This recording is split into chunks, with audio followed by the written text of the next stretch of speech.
This video series, I'm going to provide answers of all the questions of BHIC 105 History of India 3. जो questions मैंने आप लोगों को earlier ही provide करा दिए हैं important question for the examination, उनके ही आंसर्स मैं अब प्रोवाइड करने वाली हूँ. So let's get start.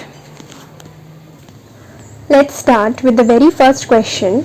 Explain how chronicles and Vamasalvis are helpful as sources for the early medieval period. Chronicles और वामासल्वीज बहुत इंपॉर्टेंट है एज सोर्सेज. क्यों इंपॉर्टेंट है? क्योंकि क्रॉनिकल्स और वामासल्वीज जो हैं इनको हम लोग आगे बढ़ा सकते हैं और ये हम लोगों के पास प्राइमरी सोर्स में अवेलेबल है in the form of different works. For example Rajatarangini and Chamba वामासल्वी. इन सब में हम लोगों को सोशल, पॉलिटिकल, कल्चरल और हिस्टोरिकल एस्पेक्ट्स देखने को मिलता है. और ये जो चंबा वामासल्वी हैं और राजतरंगिनी है, ये बात करते हैं कि किस तरह से अर्ली मेडिवल पीरियड में क्या क्या चीज़ें हुई. क्योंकि अर्ली मेडिवल पीरियड में बहुत ज़्यादा जो सोशल पर्सपेक्टिव था, रिलीजियस पर्सपेक्टिव था, डाइवर्सिटी बेसिकली बढ़ रही थी क्योंकि बहुत सारे किंगडम्स का राइज एंड फॉल हो रहा था. उसके आगे ये ज़रूरी बात है कि ये एक प्राइमरी सोर्स है जिसमें कोई छेड़छाड़ नहीं की गई है. इसको हम लोग कुछ पॉइंट्स में 7 पॉइंट्स में डिवाइड करके समझेंगे कि why these are importants as source of early medieval period. तो जो पहला पॉइंट है वो है recording historical processes. So historical processes में क्या क्या आता है, जो हिस्ट्री में चीज़ें हुई उसको लेकर के. जिस तरह से चंबा वामासल्वी है तो वो हम लोगों को बतलाता है कि किस तरह से सक्सेशन हुआ करता था चंबा में और किस तरह से जो स्टेट बिल्डिंग है वो फॉर्म हुआ करती थी. और जो राजतरंगिनी है वो हम लोगों को ये बतलाती है कि जो कश्मीर की हिस्ट्री रही है from the very beginning to 12th century, किस तरह से वहाँ पे छोटे किंगडम्स का उदय हुआ और किस तरह से वो छोटी एंटिटी एक बड़े रॉयल्टी में बदल गई. Second is insight into regional history.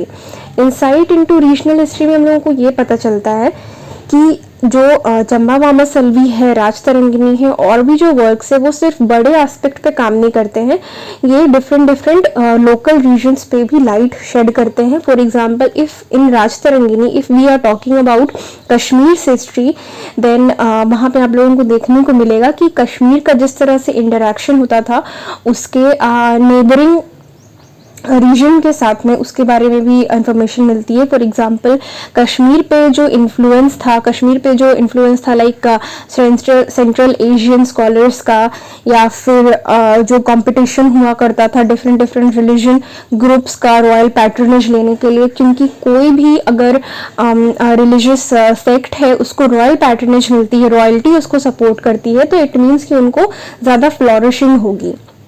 Next is reflection on the larger trend. Reflection on the larger trend में हम लोगों को ये पता चलता है कि राजतरंगिनी और चंबा वामासल्वी सिर्फ और सिर्फ कश्मीर और चंबा की बात नहीं करती हैं, ये ओवरऑल पूरे सब कॉन्टिनेंट की बात करती हैं. जैसे कि हम लोगों को पता चलता है कि किस तरह से शैविज्म और बुद्धिज्म में उस टाइम पे कंपटीशन हुआ करता था.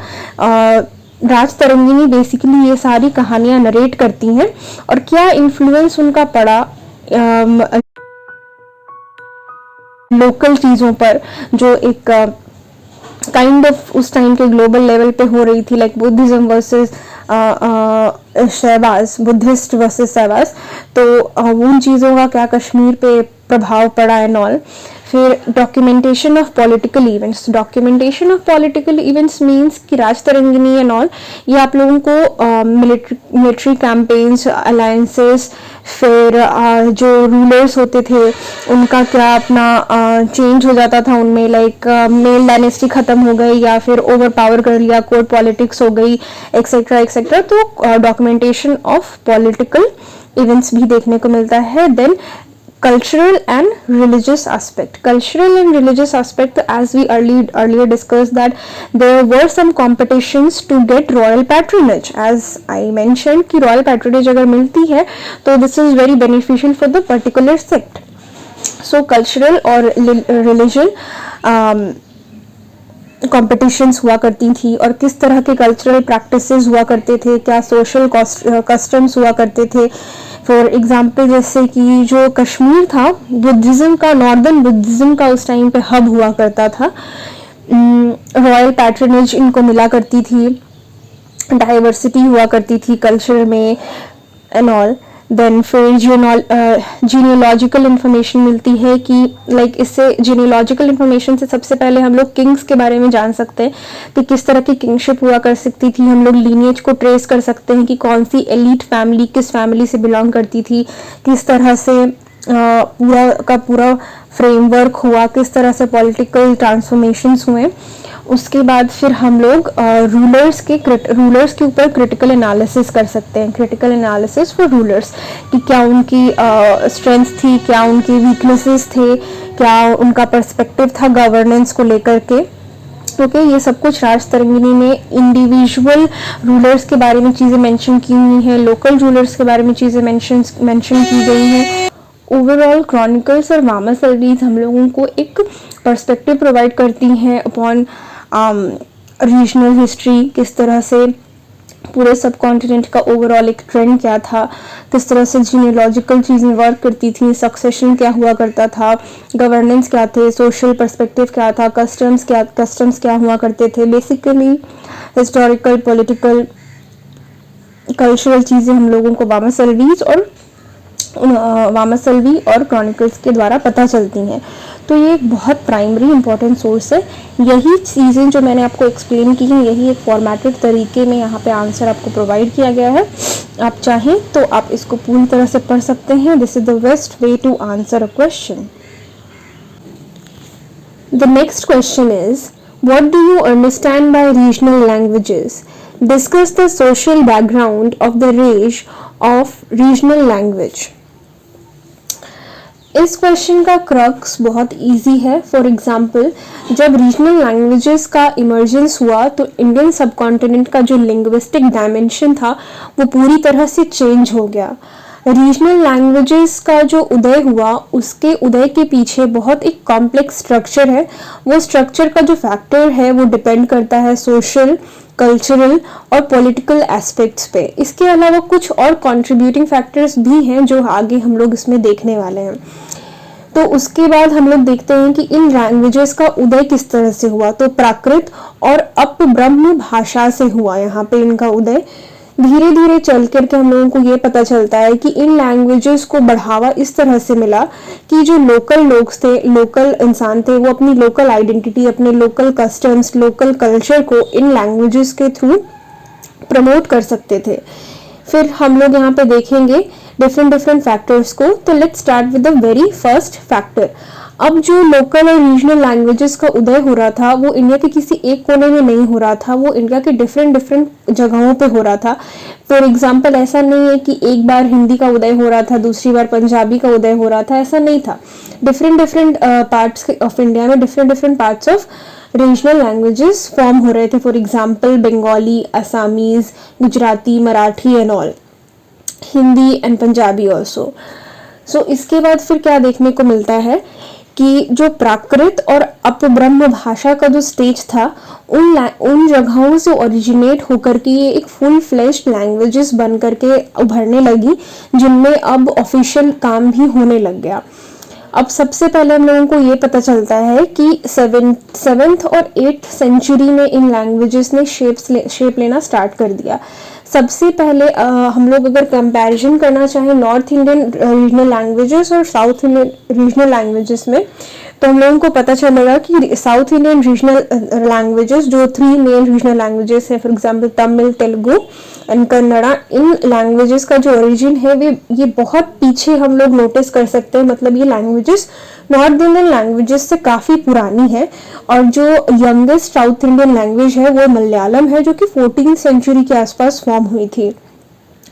एक और फैक्टर जो इम्पोर्टेंट है रीजनल लैंग्वेजेस के उदय होने में, उसका जो प्रोमिनेंट हाथ है वो ये है कि फ्यूडलिज्म स्टार्ट हो गया। फ्यूडलिज्म स्टार्ट हो गया मतलब कि पावर का डिसेंट्रलाइजेशन हो गया, पावर अब एक जगह पे नहीं है।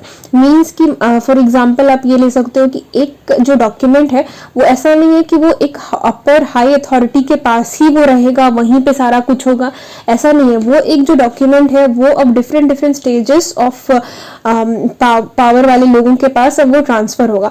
तो जो अपर क्लास का इंसान है, maybe he knows the different language then some know the other language, इनके बीच में कहीं ट्रांसलेटर्स आए।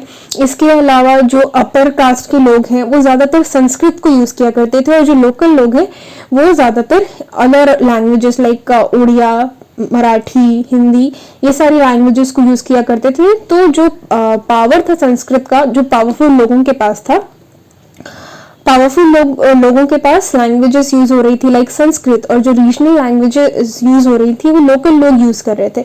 तो इस वजह से एक बड़ा गैप भी आ गया था। इस वजह से जब मौका मिला लोगों को कि वो अपनी लैंग्वेज को यूज कर सकें, जब संस्कृत थोड़ी डिक्लाइन होने लग गई तो उन्होंने उन लैंग्वेजेस को खुल के यूज किया। तो फ्यूडलिज्म का, पावर ऑफ डिसेंट्रलाइजेशन का इसमें एक बहुत बड़ा हाथ है। उसके बाद फिर एज आई डिस्कस्ड की जो संस्कृत लिटरेचर का जो सिग्निफिकेंस था वो धीरे धीरे कम होने लग गया, क्योंकि जो संस्कृत लिटरेचर थी वो मासेस को अपील नहीं कर पा रही थी। इस पे एक बहुत बड़ी इसके साथ चीज़ ये हो गई कि जब पर्शियन अटैक्स हुए इंडिया पे तो पर्शियन लैंग्वेज को ऑफिशियल लैंग्वेज बना दिया गया, और जब पर्शियन लैंग्वेज ऑफिशियल लैंग्वेज बनी तो सारा जो डॉक्यूमेंटेशन था वो उन्हीं में होने लग गया। लेकिन जो रीजनल, जो लोकल रूलर्स थे उनको पर्शियन लैंग्वेज आती नहीं थी all of a sudden, so they decided to go with their own language like Hindi, Odia, Marathi and all. So now अब संस्कृत के साथ साथ, बिकॉज की संस्कृत अब एक ऑफिशियल लैंग्वेज नहीं थी, तो ऐसा नहीं कि वो बिल्कुल डिमोलिश हो गई थी, गायब हो गई थी, वो अभी भी प्रेजेंट थी, बट उसके साथ साथ रीजनल लैंग्वेजेस का यूज होने लग गया और उसको पर्शियन ने रिप्लेस कर दिया एज ऑफिशियल लैंग्वेज। ये प्री टर्किश एरा की बात थी। अब जब टर्किश एरा आ गया तो उसने इसमें एक पिवटल रोल इसलिए प्ले किया क्योंकि जो अपर कास्ट के लोग थे, जो अपर ब्राह्मणिकल क्लास के लोग थे, राजपूत क्लास के लोग थे, तो उन लोगों की पावर काफी कम हो गई तुर्किश इन्वेजन के बाद, और वो लोग संस्कृत लैंग्वेज का यूज करते थे। अब वो लोग संस्कृत लैंग्वेज का यूज करते थे, now they are not in the power mode. So जो तुर्किश लोग थे उन्होंने अपनी लैंग्वेजेस को यूज करना स्टार्ट किया। अब इसके बीच में जो हम लोगों को एविडेंसेस मिलते हैं कि जो रेवेन्यू ऑफिशियल्स थे, जो रेवेन्यू कलेक्टर्स थे, वो लोकल लैंग्वेजेस भी जानते थे, वो लोकल लैंग्वेजेस में काम किया करते थे। तो in between Sanskrit was somehow hidden. Then हम लोगों को पता चलता है कि कुछ भक्ति मूवमेंट्स स्टार्ट हो गए, कुछ नॉन ब्राह्मणिकल मूवमेंट स्टार्ट हो गए लाइक नाथपंथी भक्ति मूवमेंट्स ऑफ नॉर्थ इंडिया। तो उसमें क्या हुआ कि जो लोग जो पुरानास थे, एपिक्स थे, डिफरेंट जो सेंट्स हुआ करते थे, वो इन डिफरेंट पुरानास एपिक्स को वो संस्कृत से ट्रांसलेट करने लग गए लोकल रीजनल लैंग्वेज में, ताकि जो आम जनता है वो भी उनको पढ़ सके। तो 15th सेंचुरी के आसपास जब भक्ति मूवमेंट स्टार्ट होता है तो संस्कृत और डिक्लाइन होने लग जाती है और रीजनल लैंग्वेजेस और बढ़ चढ़ के सामने आने लग जाती हैं। भागवत गीता का ट्रांसलेशन होता है, रामायण का ट्रांसलेशन होता है, बहुत सारे एपिक्स का ट्रांसलेशन होता है। जो भक्ति मूवमेंट जैसे जैसे पॉपुलर होने लगता है, सारी चीज़ें संस्कृत में और धीरे धीरे दबती चली जाती हैं, क्योंकि जो लोकल सेंट्स हुआ करते थे भक्ति मूवमेंट्स के, उनको पता था कि लोकल लोग किस तरह के लेजेंड्स सुनते हैं, किस तरह के उनके फोक सॉन्ग्स होते हैं, तो वो उन्हीं लैंग्वेजेस में उन्हीं चीज़ों को पकड़ के अपना सॉन्ग्स लिखते थे, अपनी कहानियाँ लिखते थे। तो वो लोगों को ज़्यादा रिलेटेबल लगती थी apart from the language Sanskrit, जो कि एक अपर कास्ट के लोगों के द्वारा बहुत दिनों तक अपने पास रखा गया था। उस पर रिस्ट्रिक्शंस थी डिफरेंट, और लोकल जो रीजनल लैंग्वेजेस थी वो फ्रीली मूव कर सकती थी। अब कंक्लूजन में हम लोग कह सकते हैं the rise of regional languages during the early medieval period was influenced by complex social, cultural and political factors.